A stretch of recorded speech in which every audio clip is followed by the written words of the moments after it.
the Indian Standards Organization, and thanks for this great opportunity. I've been given about 30 minutes to speak to you. So the first lesson in standards is that I'll have to keep up my time. Some of you who have seen me in the debate space might have observed that we don't do it often. So even after our moderator has raised the time bell, we still like to go on and on. Here I will try to keep up my time limits. Before I start, I just want to do a check with the audience. I've been asked to speak in English. Is that okay? Or you want me to speak in Tamil?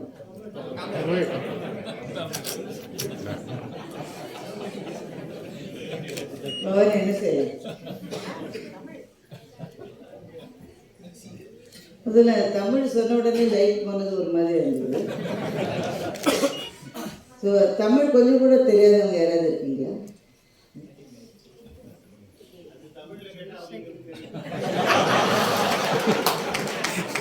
அதுதான் check. அப்படி கேட்டு ஒருத்தர் கை தூக்கினா அவங்களுக்கு தமிழ் தெரியும்னு அர்த்தம்.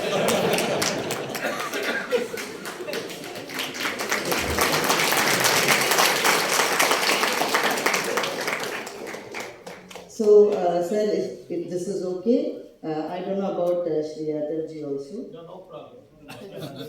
So, but I can switch between the two languages as and when it is absolutely essential. And in the audience mix பார்த்தா ரொம்ப சோர்வா இருக்கீங்க. எல்லாரும் டீ சாப்பிட்டீங்களா? ஸோ இவ்வளோ சோர்வாக இருக்கும்போது ஸ்டாண்டர்ட்ஸை பற்றி பேசுறது ரொம்ப கஷ்டம். அதான் I thought let me switch over to Tamil so that at least I can see some semblance of energy in the midst of your. Thank you.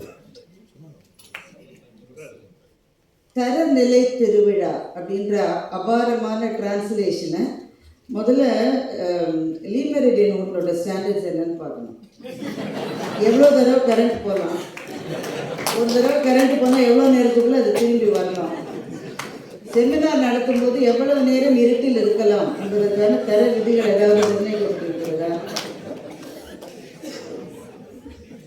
ஹோட்டலேருந்து யாராவது இருக்கீங்களா? சரி, ஓகே. தரநிலை திருவிழான்ற மிக அழகான தமிழ் மொழிபெயர்ப்பை யார் செய்தார்களோ அவங்களுக்கு என்னுடைய மனப்பூர்வமான வாழ்த்துக்கள். அதே மாதிரி அந்த பாடலையும் மிக அழகாக தமிழில் கொடுத்துருந்தீங்க. தரம் என்பதை பற்றிய ஒரு விழிப்புணர்வு நம்ம எல்லாருக்குள்ளேயும் இருக்கா என்ற கேள்வியோடு நான் ஆரம்பிக்கின்றேன். ஒரு சம்பவத்தோடு ஆரம்பிச்சா சரியா இருக்குன்னு நினைக்கிறேன். When my daughter was about 3-4 years old, அப்போதான் ஸ்கூலில் போட்டிருந்தேன். எல்கேஜி படிச்சுட்டு இருந்தாங்க. ஸ்கூலில் ஒன்று ரொம்ப முக்கியமாக ஒன்று சொல்லி கொடுத்துருந்தேன். பூனை எப்படி வரையிறதுன்னு சொல்லி கொடுத்தேன். அது என்ன மீனாட்சி மேடம் ஏதாவது ப்ராப்ளமா? பேச்சாளர்களை நீங்கள் கூட்டா இதுதான் ஒரு சிரமம். எல்லாரும் எங்களை கவனிக்கிற மட்டும் நாங்கள் சரியாக பேச்ச ஆரம்பிக்கவே மாட்டோம். அந்த கதை ஏன் அடிக்கடி கரைக்குது. இவங்க வீடியோ பார்க்குறவங்களாம் மற்றவங்களுக்கு பின்னாடி இருக்கிறவங்க, வீடியோ எடுக்கிறவங்க பின்னாடி இருக்கிறவங்களுக்கு மறைக்கிறாங்க. இந்த கேள்விலாம் இங்கே ஓடிக்கிட்டே இருக்கும். ஸோ எல்லோரும் செட்டில் ஆனதும் பேச்சு வரும். ஓகேவா? நிஜமாவே ஆரம்பிச்சுதாம்மா? ஓகே. என்ன வேணும் உங்களுக்கு?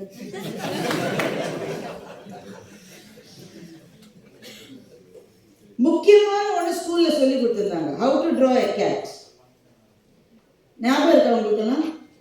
2 முட்டை போடணும், அப்புறம் அந்த கேட்டுக்கு 2 காது இப்படி வரையணும், அப்புறம் வால் வரையணும். And for some reason every cat has to have a mush. I don't know why, but that's how they teach in the schools.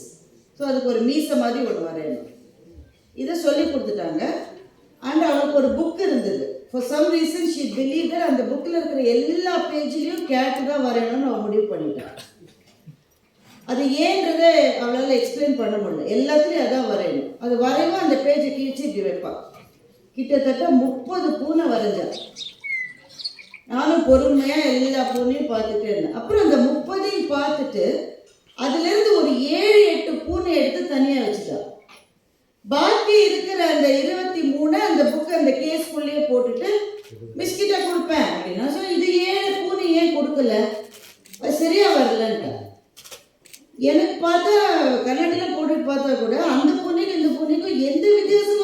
எனக்கு தெரியல. அதே 2 முட்டை, அதே காது, அதே வால் தான். ஆனா கொஞ்சம் அதுல ஏதோ தப்பா வரைஞ்சிருந்தா. அந்த மீசையோட லென்த் கொஞ்சம் கம்மியா இருந்தது. ஒண்ணுத்துல தலை பெருசா உடம்பு சின்னதா இருந்தது, இன்னொன்னுத்துல உடம்பு பெருசா தலை சின்னதா இருந்தது. அதெல்லாம் சரியில்லைன்னு முடிவு பண்ணி இதுதான் சரி அப்படின்னு ஒரு 3.5 வயசுல அவ டிசைட் பண்ணான். I learned an important lesson about standards.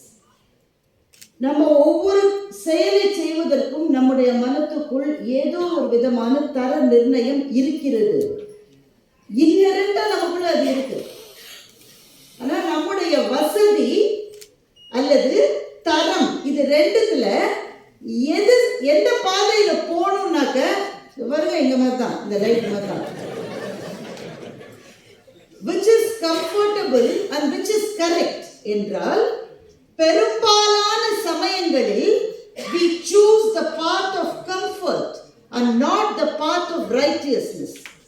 இதுதான் தரத்திலிருந்து பல சமயம் நாம் நழுவுவதற்கு காரணமாக இருக்கிறது அப்படின்ற பெரும் பாடத்தை எனக்கு சொல்லிக் கொடுத்த என்னுடைய மகள், அவ வரைஞ்ச பூனைக்கும் இந்த நேரத்திலே நான் நன்றி சொல்ல கடமைப்பட்டிருக்கின்றேன். தரம் என்பது பவானி மேடம் சொன்னாங்க, எப்படி அந்த அவேர்னஸை ஸ்ப்ரெட் பண்ணுறோம், மெட்ரோலெலாம் ஓட்ட போகிறோம், பஸ்ஸுலலாம் ஓட்ட போகிறோம்னு சொல்லிட்டு.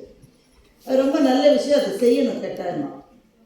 அதை விட முக்கியமாக நம் ஒவ்வொருவரின் மனத்திலும் இருக்கிற தரத்தை பற்றி பேசுவதற்கான அல்லது சிந்திப்பதற்கான அவென்யூஸை நம்ம கிரியேட் பண்ணணும்.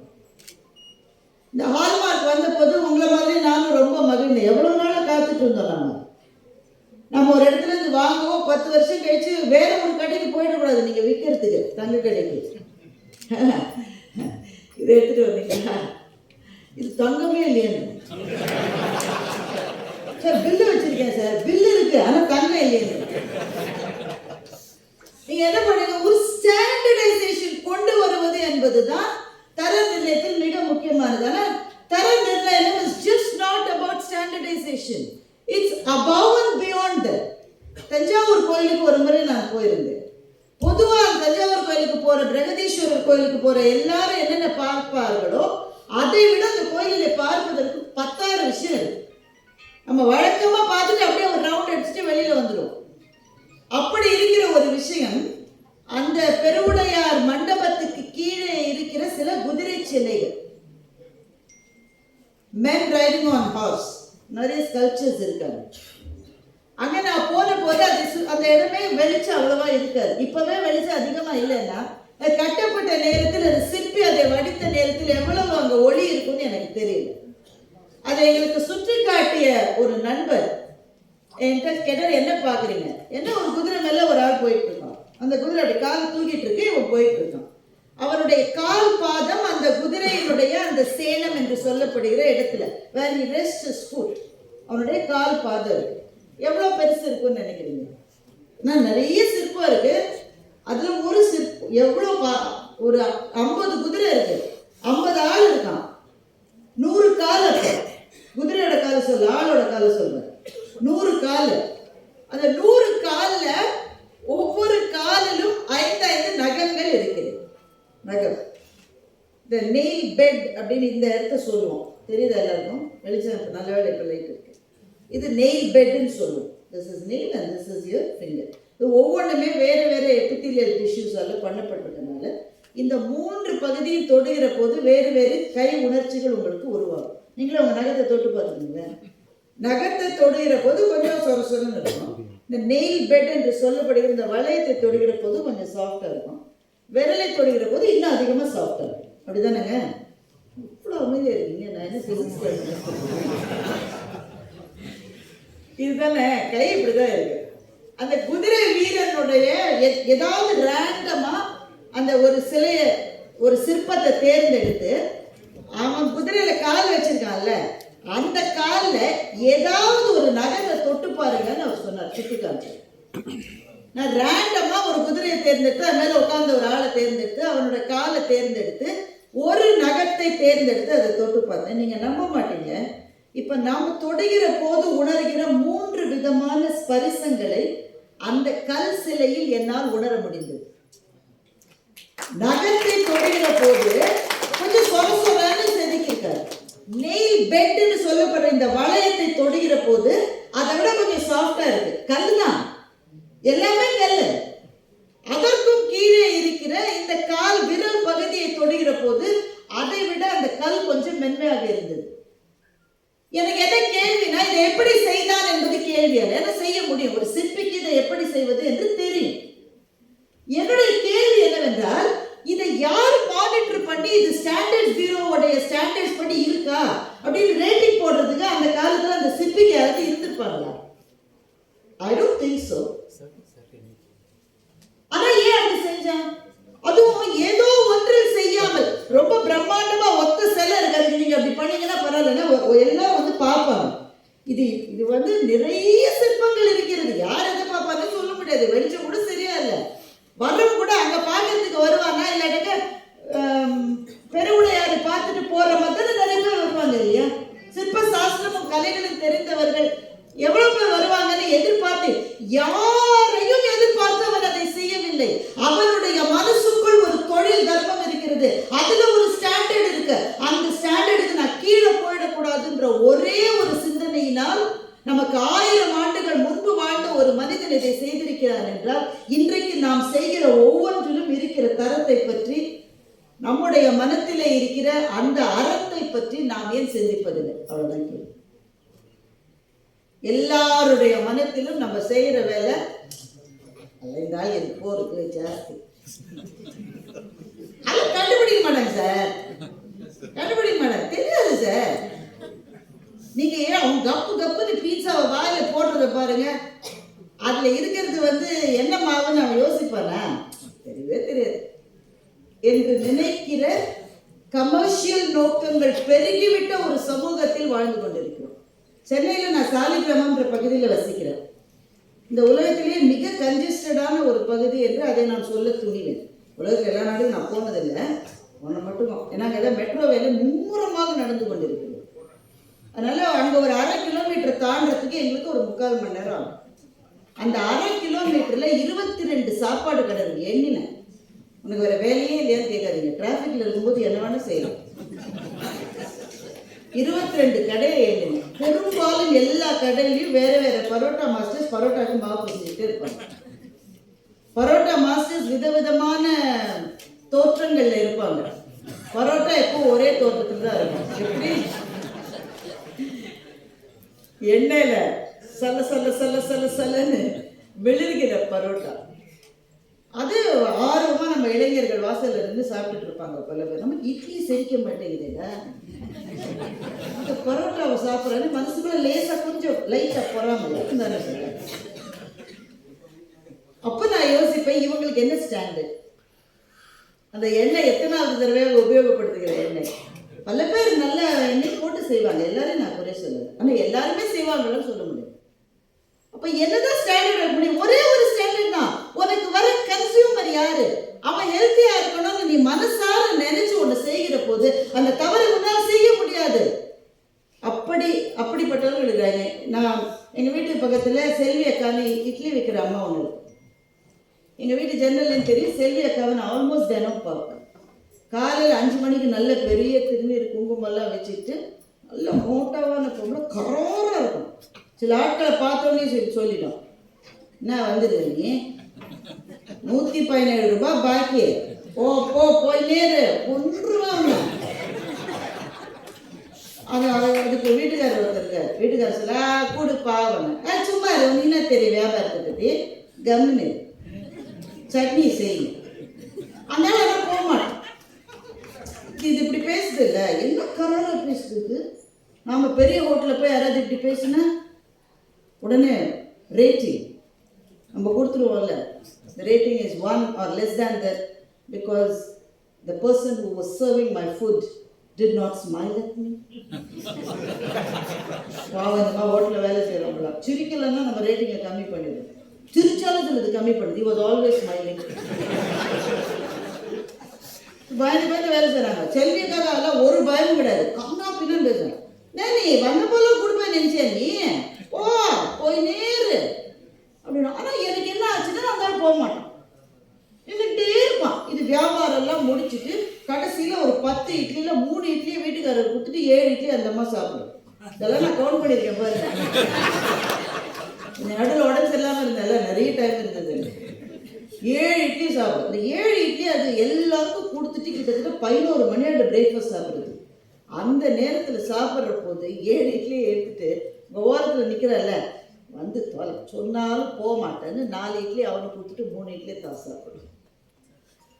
அவனோட 117 ரூபாய் வாட் எவர் பேலன்ஸ் இப்போ ஜாஸ்தி ஆயிடுச்சு. அடுத்த தடவை வந்தாலும் திட்டு வாங்குவான்.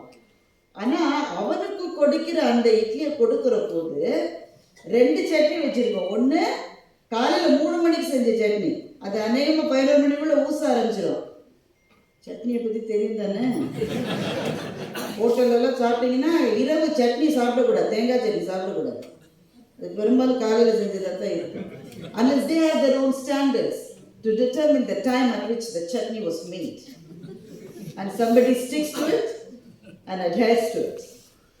அந்த அம்மா அதனால 8 மணிக்கு இன்னொரு சட்னி அரைக்கும். 3 மணிக்கு செஞ்சு ஊசி போன சட்னியை ஓசியில் சாப்பிட்றவனுக்கு கொடுக்காம 8:30 மணிக்கு செஞ்ச சட்னி அவனுக்கு கொடுத்துட்டு ஊசி போன சட்னியை தான் வச்சு சாப்பிட்றோம். I call this a standards. இந்த ஸ்டாண்டர்ட்ஸ் இந்த மாதிரியான ஒரு நிறுவனம் நமக்கு உதவுகிறது. ஏன்னா அது so that you bring a standardization across. ஆனால் நம்முடைய மனத்துக்குள்ளே இருக்கிற அறம் தான் எல்லா ஸ்டாண்டர்ட்ஸையோட ரொம்ப ரொம்ப பெரிய ஸ்டாண்டர்டுன்னு எனக்கு தோன்றும். அவரவர்கள் வேலையில் என்னுடைய மனத்தில் இருக்கிற அறத்துக்கு கீழே ஒரு நாளும் நான் செயல்பட மாட்டேன் என்று முடிவு கட்டினால் அப்புறம் வேற தனியாக ஸ்டாண்டர்ட்ஸ் என்ன வேணும்? டாக்டர் மேடம் இங்கே உட்காந்துருக்காங்க. And it is an industry that requires the maximum amount of standards for everything. ஆனால் நம்ம என்னுடைய சின்ன வயசில் நான் பார்த்த சில மருத்துவர்கள் தான் அந்த மாதிரி ஸ்டாண்டர்ட்ஸுக்கு அடாப்ட் பண்ணாங்களா என்னன்னு தெரியாது. டாக்டர் தெய்வசிகாமணின்னு மயிலாப்பூரில் ஒரு டாக்டர் இருந்தார். எங்கள் அம்மா எந்நேரம் அவருக்கு தான் கூட்டிகிட்டு போகும். ஒரு ரிக்ஷாவில் ஏறி ஆனவுன்னு அவர்கிட்ட போயிட வேண்டியது. லஸ் ஏரியா பெரியவங்க எல்லாருக்கும் அவரோட கிளினிக்குள்ளே can seat only about 10 people. It's a very small clinic. But about 100 people used to queue up in the roads of Las just to have a darshan of Dr. Devasigamani. அவர் வந்த உடனே ரொம்ப நேரம் torch வச்சு கண்ணை பார்த்துக்கிட்டே இருப்பார். எனக்கெல்லாம் அப்போ சின்ன வயசில் கடுப்பாக இருக்கும். எவ்வளோ நேரம் கண்ணை பார்க்குறாரு, கண்ணில் என்ன இருக்குது, என்னதான் பார்க்குறாரு? It was as if he was trying to peep into the body of the patient through the window of the eyes. He used to see the eyes for a very long time and then write a prescription. But surprisingly, we used to get cured in about 1 or 2 days. இன்றைக்கு எல்லா மருத்துவர்களும் இல்லை, அம்மா மாதிரி இங்கே இருக்கிற இன்னும் சில மருத்துவர்கள் மாதிரி நிறைய சேவை செய்கிற மருத்துவர்கள் நம்மிடம் ஆயிரக்கணக்காக இருக்காங்க. But there are also certain hospitals which are highly commercialized. நாங்கள் எங்கள் பட்டிமன்றத்தில் ஒரு ஜோக் சொல்லுவோம், இங்கே சொல்லாமல் தெரியல, ஏகப்பட்ட பேர் வீடியோ கேமரா எடுத்துருக்காங்க. ஒருத்தர் ஒரு பெரிய ஹாஸ்பிட்டலுக்கு போய் ரிசப்ஷனிஸ்ட்டை மேடம் அப்படின்னாரு. அப்போ முதல்ல பிளட் டெஸ்ட் எடுத்துகிட்டு வந்துருங்க. பிளட் டெஸ்ட் எடுத்து வந்துட்டு மேடம் நான் இசிஜிலாம் இந்த சைடு இருக்கு சார், அங்கே போங்க சார். அப்புறம் அதெல்லாம் எடுத்துகிட்டு வந்துடுறேன். மேடம் நான் 2வது மாடியில், மேடம் பிளம்பர் மேடம் என்ன சொல்றதுக்குள்ள 10 டெஸ்ட் எடுத்து வச்சுட்டீங்க. So the clinical diagnostics has really taken a very large space rather than the detective diagnosis which doctors of our yesteryear followed and practiced. Doctor Thiruvengadam அவர்களை பற்றி நான் நிறைய கேள்விப்பட்டிருக்கேன். அவரிடம் படித்த மாணவர்களிடையே ஒரு பேரவையில் நான் பேசியிருக்கிறேன். Doctor Thiruvengadam used to tell them that before you write any test, just look, check and smell the patient. The olfactory factors help you decide what is wrong with the patient. Smell. நல்ல அப்பதான் செஞ்ச பிரெட்டினுடைய கருன்னு அந்த சுறுசுறு வாசனை வந்தால் கட்டாய டைஃபாய்டுன்னு doctor Thiruvengadam சொல்லுவார். Patient மேலே இருந்துச்சு. The unmistakable smell of nail polish points out that it is diabetic ketosis. பேஷண்ட்டை பார்க்கறதுக்கே நேரம் இல்லாத ஒரு வாழ்க்கையில எல்லாம் நம்ம இருந்துட்டோம். So the test results used to be only supportive of the diagnosis which is already made. நான் எடுத்துக்கொண்டது ஒரு துறை, ஆனால் ஒவ்வொரு துறையிலும் இது போல நீங்கள் 1000 உதாரணங்களை சொல்லிக்கொண்டே போகலாம். மனோதர்மத்துக்கு கட்டுப்பட்டு வேலையை செய்த தலைமுறையிலிருந்து இன்றைக்கு நாம் நழுவி போய் கொண்டிருக்கிறோமா என்பதுதான் நம் முன்னே இருக்கிற மிகப்பெரிய கேள்வியாக இருக்கிறது. அப்போ பிக் ஸ்டாண்டர்ட்ஸ் ஆர்கனைசேஷன் இந்த மாதிரியான ஸ்டாண்டர்ட்ஸை செட் பண்ண உதவுகிறது. என்னுடைய ஒரே கோரிக்கை என்ன, நீங்கள் நிறைய பேர் இருக்கீங்க இந்த ஸ்டாண்டர்ட்ஸ் அடாப்ட் பண்ணணும்னு நினைக்கிறீங்க, வெளியுலகத்துக்கு போய் பேச போறீங்க. இது எதனால் தேவை என்பதை உங்கள் நிறுவனத்தில் இருப்பவர்களுக்கு கடைசி பணியாள் வரை சொல்லுங்கள். இப்போ நாங்கள் ஐஎஸ்ஓ சர்டிஃபிகேஷனுக்கு போகிறோன்னு ஒரு நிறுவனம் முடிவு பண்ணாங்க, நல்ல விஷயம். அப்புறம் கட்டாயமாக அவங்களுடைய எல்லா ப்ரோஷர்ஸில் இதில் அட்வர்டைஸ்மெண்ட் லிட்ரேச்சர்லாம் நீங்கள் அதை சொல்ல போகிறீங்க, we are ISO certified company. அந்த நிறுவனத்தில் இருக்கிற கடைசி பணியாளுக்கு மாத்திரம் இது எதற்காக தெரியுமா? தெரிஞ்சா ரொம்ப நல்லது. அப்படி தெரிய வைக்கிற நிறுவனங்களை நான் வாழ்த்துகின்றேன். பட் எல்லாருக்கும் தெரியுமான்னு எனக்கு தெரியல. ஏன்னா ஒரு அலுவலகத்தில் போய் நான் உட்காந்துருந்தேன், ரொம்ப நேரம் வெயிட் பண்ண வச்சாங்க. அப்போ நான் அதிகமாக டிவியில் வரல, இன்னும் ரொம்ப நேரம் வெயிட் பண்ண வச்சாங்க. வெயிட் பண்ணுற இடத்துல ஒரு ஜெராக்ஸ் மிஷின் இருந்தது. அந்த ஜெராக்ஸ் மிஷின் மேலே ஜெராக்ஸ் மிஷின் எழுதி ஒட்டியிருந்தது. எனக்கு இந்த எக்ஸசமே எனக்கு தேவையில்லாத கேள்வியெல்லாம் வரும். நான் அந்த சிப்பந்திட்ட கேட்டேன், ஏன்பா இந்த உலகத்தில் இருக்கிற எல்லாருக்கும் இதை பார்த்து ஜெராக்ஸ் மிஷின் தெரியுந்தாங்க, அது மேலே ஏன் ஜெராக்ஸ் மிஷின் எழுதி ஓட்டிருக்கேன்? ஐஎஸ்ஓ சர்டிஃபிகேஷன் அதெல்லாம் வேணும். ஜெராக்ஸ் மிஷின் மேலே ஜெராக்ஸ் மிஷின் எழுதி ஒட்டுவது தான் ஐஎஸ்ஓ சர்டிஃபிகேஷன் அவருடைய பார்வையில். But it's not about that, isn't it?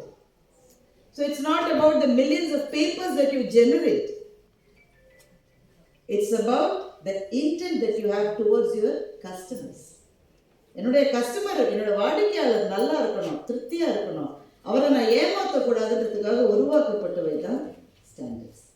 இந்த நிகழ்ச்சியினுடைய அழைப்புதலை பவானி மேடம் எனக்கு அனுப்பித்த போது எனக்கு மிக மிக பிடித்தது do not leave anyone behind என்று அதில் இருந்த ஒரு வார்த்தை எனக்கு ரொம்ப பிடிச்சது. I think they have adopted it from UN நினைக்கிறேன். பட் நம்ம வாழ்க்கையில் ஏதாவது ஒரு விஷயம் நம்ம கடைபிடிக்கணும்னு நினைச்சா இதை வச்சுக்கலாம். Do not leave anyone behind. But is it possible that in our journey in life, is it possible that we will never leave anyone behind? Is that possible? இவங்க அந்த மோட்டோ வச்சிருக்காங்க. But is it possible that we don't leave anyone behind? ஒரு பாதையில் பயணிக்கிற போதோ, ஒரு படியில் ஏறுற போதோ, நமக்கு மேலே நிறைய பேர் இருக்காங்க, நமக்கு கீழே நிறைய பேர் இருக்காங்க, நமக்கு முன்னாடி நிறைய பேர் இருக்காங்க, நமக்கு பின்னாடி நிறைய பேர் இருக்காங்க. Is it possible that we don't leave anyone behind? ஏன் அப்படின்னா முன்னாடி இருப்பவர்கள் மேல தான் நம்ம கவனம் இருக்கு. அவ்வளோ 10 படி மேல இருக்கான், நான் எப்போ 10 படிக்கு மேல போறேன்ற துடிப்புல இருக்கோமே தவிர நமக்கு 100 படி கீழே எவனோ ஒருத்தன் இருக்கானே அவனை திரும்பி பார்க்கிற ஒரு வழக்கமே இல்லாத ஒரு வாழ்க்கையை இன்றைக்கு நாம் அனுசரித்துக் கொண்டிருக்கின்றோம். அதனால கண்ணதாசன் ஒரு முறை சொன்னா, நிம்மதியா இருக்கிறதுக்கு என்னடா வழி அப்படின்னா, எனக்கு மேல இருக்கிற 10 பேரை நான் பார்த்துக்கிட்டே இருந்தா ஒரு நாளும் எனக்கு நிம்மதி கிடைக்காது.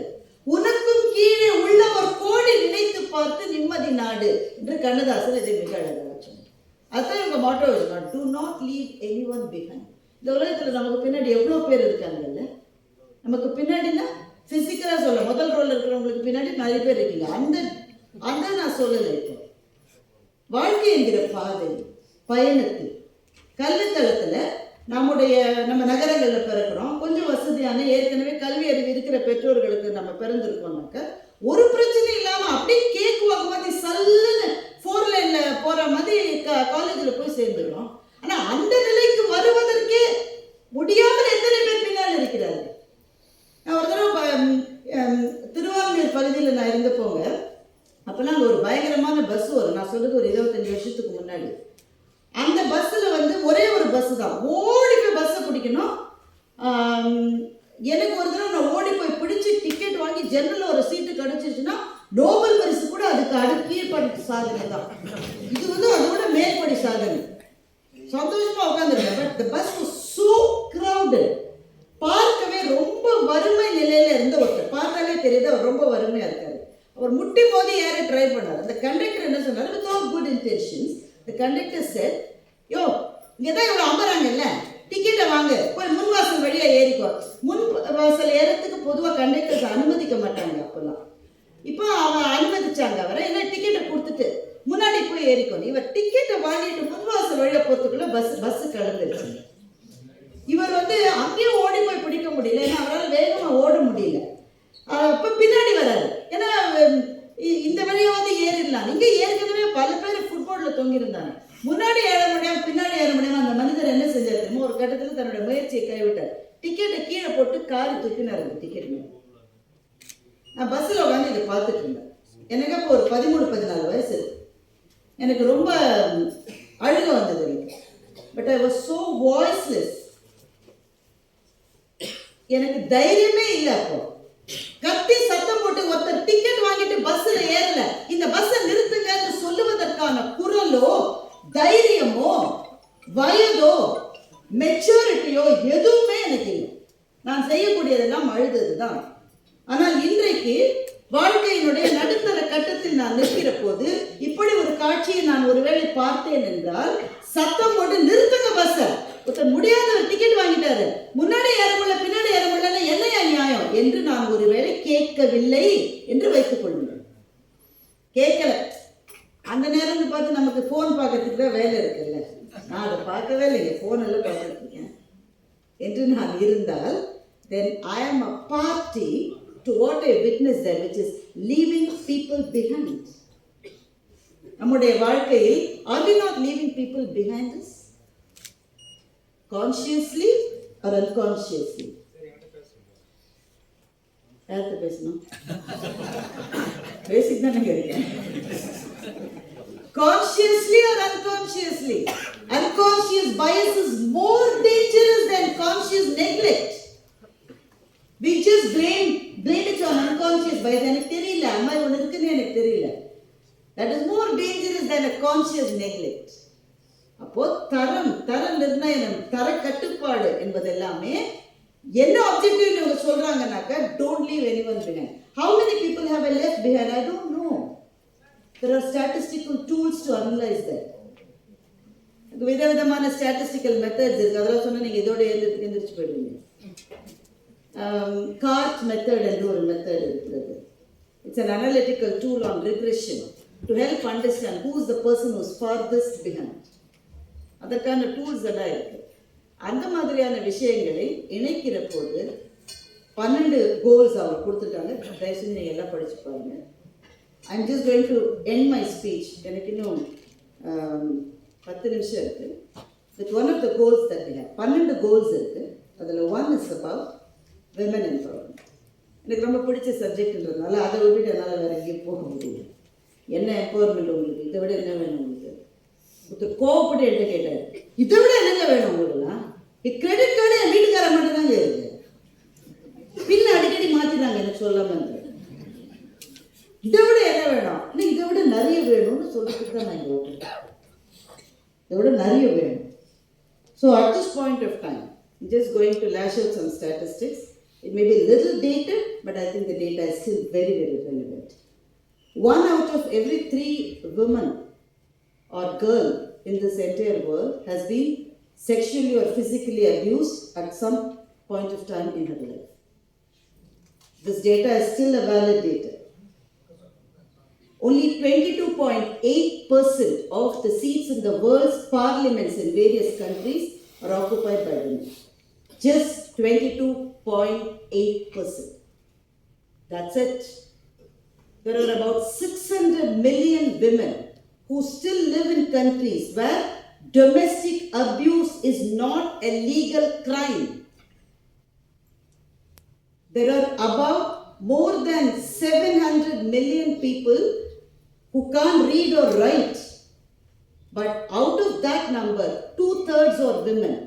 99.8% of the deaths during delivery happen in third world countries. You can all verify this data. It's all available everywhere. You can peel the data further. நம்ம நாட்டுக்கானது, நம்முடைய பகுதிக்கானது, இந்த டேட்டாவை எவ்வளவு பீல் பண்ணாலும் இந்த பேசிக் டேட்டா மாறவே மாறாது. அதனால தான் நாங்கள் கேட்குறோம், 100 வருஷத்துக்கு முன்னாடி விமன் இருந்ததை விட இப்போ நிறைய வளர்ந்துருக்காங்க. We completely agree. But more women, and not all women is all that we are submitting here. Till the time it becomes all women, this fight has to go on. That is when you will be satisfied that I have done something about not leaving somebody behind. So very quickly, I am going to talk about 2 women. நிறைய பேரை பற்றி பேசணும்னு நினச்சேன், நேரம் கொஞ்சம் இடைஞ்சலாக இருக்குது. ஐயாவோட பேச்சு கேட்க நான் ரொம்ப ஆவலாக இருக்கேன். அதனால் I'm just going to talk about 2 women. The first woman is my mother. எங்கள் அம்மா வந்து சென்னையில் தான் இருந்தாங்க. மயிலாப்பூர் பகுதியில் அவங்க வீடு இருந்தது. அவங்களோட அக்கா, அதாவது என்னுடைய பெரியம்மா, அவங்களுக்கு 8 வயசுல 8ஆம் கிளாஸோட படிப்பை நிறுத்தி அவங்களுக்கு கல்யாணம் பண்ணி கொடுத்துட்டாங்க எங்கள் தாத்தா. இன்றைக்கி எங்கள் தாத்தாவே ஒரு ஆசிரியர் தான். ஆனால் it was unthinkable to let anyone study after class 8. ஸோ எங்கள் அம்மா வந்து சண்டை போட்டு உண்ணாவிரதம் இருந்து அப்போ வந்து 11ஆம் வகுப்பு மட்டும் எங்கள் அம்மா படிச்சுட்டாங்க. காலேஜில் எங்கள் அம்மாவை படிக்கிறதுக்கு எங்கள் தாத்தா படிக்க வைக்க சுத்தமாக இஷ்டம் இல்லை, முடியாதுன்னு சொல்லிட்டாங்க. எங்கள் அம்மா ரொம்ப போராடி QMCயில் வந்து இன்டர்மீடியேட்டுன்னு அப்போ ஒன்று உண்டு. இப்போ +1 +2 நம்ம ஸ்கூலில் படிக்கிற மாதிரி அப்போ காலேஜில் படிப்பாங்க. எங்கள் அம்மா அங்கே போய் படித்ததுனால QMC காலேஜ்லேருந்து ஒரு லெக்சரர் வீட்டுக்கு வந்து எங்கள் தாத்தாவை பார்த்து, எங்கள் அம்மா பேர் கற்பகத்தை ஏன் படிப்பு விட்டு நிறுத்திட்டீங்க, இது எங்கள் அம்மா செட்டப் பண்ணது. ஆக்சுவலாக அவங்க வந்து she is such a timid person. இப்போ அவங்க உயிரோட இல்லை, ஆனால் அவங்க மொத்தமாக பேசி நான் ஒரு 1000 வார்த்தைகளுக்கு மேலே கேட்டிருக்க மாட்டேன். ரொம்ப குறைவாக பேசுவாங்க, ரொம்ப சாஃப்டாக பேசுவாங்க, ஆனால் ரொம்ப அசர்ட்டிவாக பேசுவாங்க. எங்கள் அப்பா லபலபலபலபன்னு ரொம்ப நேரம் பேசுவார், நாங்கள் ஒரு பேச்சை கேட்கவே மாட்டோம். எங்கள் அம்மா ஒரே ஒரு வார்த்தை சொல்லுவாங்க, சரி எல்லாரும் இல்லை இன்க்ளூடிங் மை ஃபாதர் கேட்டே ஆனது வழியே கிடையாது. அப்படிதான் அவங்க பேசுவாங்க. அவ்வளோ குறைவாக பேசக்கூடியவங்க. கல்லூரியிலேருந்து லெக்சரரை வரவழைச்சு, அதுக்கும் தனக்கும் சம்மந்தம் இல்லாத மாதிரி வீட்டுக்குள்ளே ஏதோ வேலை செஞ்சுட்டு இருந்து, அந்த லெக்சரர் வந்து கேட்ட உடனே எங்கள் தாத்தா ஒரு மாதிரி பதறிட்டார். ஏன்னா பெண்கள் அவர்கிட்ட பேசி அவருக்கு பழக்கம் இல்லை. அதனால கன்ஃபியூஷனில் சரின்னு சொல்லிட்டார், படிக்க அனுப்புற அப்படின்னு. ஆனால் அந்த காலத்து மனிதர் என்பதால் தன் வார்த்தையை காப்பாற்றி எங்கள் அம்மாவை படிக்க அனுப்பிச்சார். மெட்ராஸ் பிரசிடென்சி என்ற அந்த காலத்தில் வழங்கப்பட்டு சென்னை ஆந்திரா பகுதியில் MSc ஃபிசிக்ஸில் எங்கள் அம்மா கோல்டு மெடலிஸ்ட்டை பாஸ் பண்ணாங்க. இது ஒரு பெரிய சாதனைன்றதுக்காக இதை நான் சொல்ல வருது. நான் சொல்ல ஒரு விஷயமே வேறு. எங்கள் அம்மாட்ட நான் கேட்டேன், நீ எப்படி சண்டை போகிற டைப் இல்லையே நீ, நாங்களாம் கொஞ்சம் டிஃப்ரெண்ட், நாங்களாம் ரக்கெட் இல்லை அப்படின்னு. நாங்களாம் கொஞ்சம் ரக்கெட். எங்கள் அம்மா ரக்கெட்லாம் ஒன்றுமே கிடையாது, ரொம்ப சாஃப்ட்டு. குடும்பமானவரை மற்றவங்களை அனுசரித்து போகலாம் அந்த டைப். நீ எப்படிம்மா சண்டை போடுற, நீ சண்டை போடுற ஆளே கிடையாது. எங்கள் அம்மா சொன்ன பதில் தான் இங்கே நான் உங்கள்கிட்ட ஷேர் பண்ணேன். எங்கள் அம்மாவுக்கு ஒரு தங்க இருந்தாங்க, என்னுடைய சித்தி. She was extremely good in studies, even more than my mother. And she was multi-talented. அவங்ககிட்ட நான் பேச்சு திறமை எனக்கு ஒருவேளை வந்திருக்கலாம்னு நினைக்கிறேன். பேசுவாங்க, எழுதுவாங்க, கவிதை, எல்லா திறமைகளும் கொண்டவங்க. நான் படிச்சுட்டேன்னா என் தங்க படிக்கிறதுல எந்த தடையும் இருக்காது. ஆனால் அவள் கேட்டால் எங்கள் அப்பா ஒத்துக்கவே மாட்டார். ஏன்னா அவள் ஏற்கனவே பயங்கர ரெபல்ன்றதுனால அவள் கேட்டால் ஒத்துக்க மாட்டாங்க. ஆனால் நான் போய் படிச்சுட்டேன்னு வையேன், அக்காவே படிச்சுட்டா தங்கையை படிக்க வைக்காம இருக்கக்கூடாதுன்னு அவரே அதுக்குள்ள மனம் மாறிடுவார். என் தங்கைக்காக தான் நான் இவ்வளோ போராட்டம் பண்ணேன். I'm just going to talk about the second woman. அந்த பேரை நான் சொன்னாக்க உங்களுக்கு யாருன்னு சில பேர் தெரியல, எல்லாருக்கும் தெரியணும்னு அவசியம் கிடையாது. Her name is Narjis Mohammadi. She is the recipient of the Nobel Peace Prize for this year. When I read the news about Narjis Mohammadi's getting the Nobel Peace Prize this year, my first thought was, oh, she may not be able to go and receive the prize in person. அவங்களால பரிசு வாங்க போக முடியாது. நமக்கு ஒரு சாலை பார்த்தீங்கன்னா 10 பேர், நான் வரேன், எங்கள் அக்கா வரேன், 10 பேரை கூட்டிகிட்டு போகிறோம். நம்ம நோபல் பரிசு கிடைக்க போகிறது, ஆனால் அவங்க போய் வாங்க முடியாது. என்ன காரணம்னா, டெஹ்ரான்ல இருக்கிற, ஈரான்ல இருக்கிற ஒரு சிறையில் அவங்க போயிருக்காங்க. பரிசு வாங்கிறதுக்காக அந்த அரசாங்கம் அவர்களை அனுப்புமா என்பது சந்தேகம்தான். Narjis Mohammadi gave an interview last June. She spoke about the cell. செல்லுனா இந்த செல் இல்லை, ஜெயிலில் இருக்கிற செல். அவங்க இருக்கிற சின்னஞ்சிறு அறையை பற்றி அவங்க பேசியிருக்காங்க அந்த இன்டர்வியூவில். It's a very very small cell in which she is in solitary confinement. Solitary கன்ஃபைன்மெண்ட்னா என்ன நமக்கு தெரியுமாங்க? நமக்கு தெரியுமா? நம்ம எவ்வளோ அதிர்ஷ்டசாலிகள் இல்லை? நம்மளை சுற்றி 1000 ஃப்ரெண்ட்ஸ் இருப்பாங்க. ஃபேஸ்புக்லேயே இங்கே இருக்கிற சின்ன பிள்ளைகளை கேட்டாக்க 46 ஃப்ரெண்ட்ஸ் இருக்குங்க. அதில் 39,999 பேரை பார்த்ததில்லைங்க. அவ்வளோ ஃப்ரெண்ட்ஸ் வச்சுருக்காங்க, அவ்வளோ நண்பர்கள். அப்பா அம்மா வாயில் சோத்தை ஊட்டுறதுக்கு யாராவது இருக்காங்க வீட்டில்? சமையல் பண்ணி கொடுக்க யாராவது இருக்காங்க. தனிமை என்பது ஒரு நிமிஷம் இல்லாதபடி இந்த கருவி எப்போதும் நம்ம கூட இருக்கிறது. எதுவுமே நம்ம சாலிட்டரி கன்ஃபைன்மெண்ட்ல இருக்கிறதுனா என்ன நமக்கு தெரியுமா? You have got nothing else to look at but the high window panes in the cell. அது வழியா டெஹ்ரான்ல இருக்கிற ஆல்ஃப்ரெடி மவுண்டனுடைய ஒரு ரேஞ்ச் மாத்திரம் அவங்களுக்கு தெரியுமா? அந்த மலையை மாத்திரம் அவங்களால கொஞ்சம் பார்க்க முடியும். The mountain range gives me the tenacity and the poignant spirit to keep fighting என்று முகமது சொல்லுகிறார். அப்படி என்னதான் செஞ்சு அவ்வளோ நாள் ஜெயிலில் போகிறதுக்கு என்ன தண்டனை தெரியுமா? She has been convicted 5 times, has been given an imprisonment for 31 years and 157 lashes. Lashes na? அடி, சவுக்கடி. அவங்க வீட்டுக்காரர் அவங்க பார்த்து 15 வருஷம் ஆகுது. அவங்களுக்கு ட்வின்ஸ், ஒரு பையன் ஒரு பொண்ணு. இந்த குழந்தைகளை பார்த்து 10 வருஷம் ஆகுது. ஏன்னா அவங்க 3 பேர் தப்பிச்சு பாரிஸ்க்கு போயிட்டாங்க. இவங்க இனிமே அவங்க தன் வீட்டுக்காரையும் பிள்ளைகளையும் பார்க்க முடியுமான்னு தெரியல. ஏன்னா இவங்களோட பாஸ்போர்ட்டை அந்த அரசாங்கம் பறிமுதல் செய்து வைத்திருக்கிறது. இனிமே பார்க்க முடியுமான்னு தெரியல. ஒரு இரவு அல்லது பகல் என்பதை வெளியே தெரிகிற வெளிச்சத்தால் மாத்திரமே நிர்ணயிக்கிற ஒரு வாழ்க்கை அவர்கள் வாழ்ந்து கொண்டிருக்கிறார்கள். ஆனாலும் சிறைக்குள்ளே இருந்தபடி எப்பவாவது அந்த அரசாங்கம் அனுமதிக்கிற போது ஸ்டேட்மெண்ட்ஸ் கொடுத்தா என்ன சொல்றாங்கன்னா, வெளியில நான் வந்த உடனே என்னுடைய போராட்டத்தை தொடருவேன் என்று பேசுகிறார்கள். எனக்கு புரியல சார் இவங்கள, என்னால புரிஞ்சுக்கவே முடியல இவங்கள. What is it that gives them this kind of that strength to say that amidst the worst conditions? Because Ivan prison அவங்க இருக்கிற இடம் இந்த உலகத்திலே இருக்கிற மிக மோசமான சிறைச்சாலைகளோட அது ஒன்று என்று சொல்லப்படுகிறது. அதிலே இருந்த சில பெண் கைதிகள் வெளியே வந்து இன்டர்வியூ கொடுத்திருக்காங்க. எனக்கு சொல்லாமான்னு தெரியல, பட் இது முக்கியமான விஷயம். They were asked to remove their sanitary pads and tampons when they had periods and were asked to squat in the prison. அவ்வளவு மோசமாக நடத்தப்பட்டிருக்கிறார். இப்படிப்பட்ட சூழலில் இருக்கிற நார்ஜஸ் முகமது என்ன சொல்லலாம்? ஐயா, என் பிள்ளைகிட்ட என் வீட்டுக்காரர்கிட்ட சேர்த்து வச்சிருங்க, இதுல எதுவும் செய்ய மாட்டேன் என்ன. நோ, she is saying, என்னை வெளியில விட்டாலும் தொடர்ந்து இங்கே இருக்கிற பெண்களுடைய உரிமைகளுக்காக நான் குரல் கொடுத்து கொண்டிருப்பேன் என்று நார்ஜஸ் முகமது சொல்கிறார். அவருக்கு தான் இந்த ஆண்டினுடைய நோபல் பரிசு. நான் எப்படி சொல்லி முடிக்கலாம்னு நினைக்கிறேன். 2 எக்ஸ்ட்ரீம்ல இருக்கிறவங்களை பத்தி நான் பேசினேன். எனக்கு மிக தெரிந்த என்னுடைய அம்மா, எனக்கு கொஞ்சம் கூட தெரியாத நார்ஜஸ் முகமது. அவங்கள நான் பார்த்ததில்லை, இனிமேல் பார்ப்பேன்ற நம்பிக்கையும் எனக்கு இல்லை.